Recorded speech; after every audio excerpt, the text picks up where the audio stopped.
একবার সাহাবী হযরত জাবের দয়াল নবীজি সাল্লাল্লাহু আলাইহি ওয়াসাল্লামকে দাওয়াত করলেন। নবীজি সাহাবীর দাওয়াত কবুল করলেন। হযরত জাবের খুশিতে আত্মহারা হয়ে বাড়িতে চলে গেলেন। বাড়িতে গিয়ে স্ত্রীকে খোঁজ খবরটা দিলেন আর মেহমানদারির জন্য প্রস্তুতি নিতে লাগলেন। বড় ছেলে আব্দুল্লাহকে নিয়ে খাসি জবাই করে অন্য কাজে যখন হযরত জাবের ঘর থেকে বাইরে গেলেন, ইতিমধ্যেই হযরত জাবেরের ছোট ছেলে ঘুম থেকে উঠে খাসি তালাশ করতে লাগলো। বড় ভাই তাকে জানায় খাসিটিকে জবাই করা হয়েছে।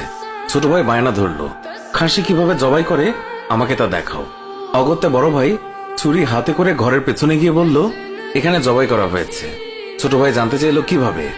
বর্ণনা করে বোঝাতে না পেরে অবশেষে বড় ভাই বলল, তাহলে তুমি মাটিতে শুয়ে পড়ো, আমি তোমাকে দেখাই। ছোট ভাই মাটিতে শোয়ার পর বড় ভাই তার গলায় ছুরি চালিয়ে জবাই করার নমুনা দেখাতে গিয়ে ছোট ভাইকে সত্যি সত্যি জবাই করে ফেলল। বড় ভাই যখন দেখলো ছোট ভাইয়ের গলা থেকে রক্ত গড়িয়ে পড়ছে, সে ছটফট করতে করতে একসময় নিস্তেজ হয়ে গেছে। তখন বুঝলো ব্যাপারটি কি ঘটেছে। আতঙ্কিত হয়ে সে নিকটবর্তী খেজুর গাছের চূড়ায় উঠে আত্মগোপন করে রইল। এদিকে হযরত জাবের পুত্রদের খোঁজে বাড়ির পেছনে এসে ছোট ছেলের অবস্থা দেখে থমকে গেলেন। অতঃপর তাকে বুকে করে স্ত্রীর কাছে গিয়ে বললেন, তাড়াতাড়ি একটি কম্বল নিয়ে এসো, বাচ্চাটিকে শুইয়ে দিই। স্ত্রী রক্তমাখা সন্তানের লাশ দেখে চিৎকার করে কাঁদতে লাগলেন।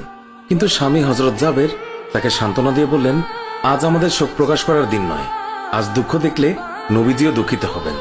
অতএব ধৈর্য ধারণ করো, কষ্ট করে হলেও মুখে হাসি ফুটিয়ে তোলো। তারপর তারা দুজনে মিলে ছোট ছেলেকে কম্বলে মুড়ে রান্নাঘরের পেছনে রেখে আসলেন।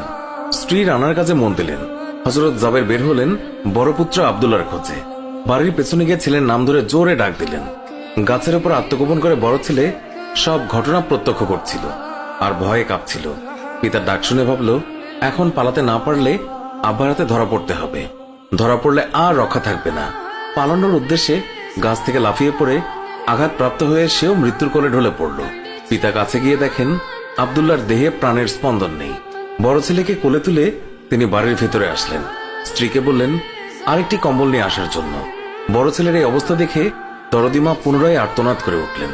স্বামী তাকে পুনরায় সান্ত্বনা দিয়ে বললেন, ধৈর্য ধরো, আজ আমাদের দুঃখ প্রকাশের দিন নয়, আজ আমাদের পরম আনন্দের দিন।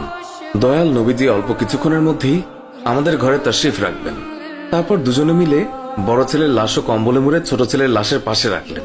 স্বামী স্ত্রী তাদের চোখের পানি মুছে মুখে হাসি ফুটিয়ে তুললেন। হযরত জাবের বাড়ির সামনে দাঁড়িয়ে নবীজির আগমনের অপেক্ষা করতে লাগলেন। অল্পক্ষণের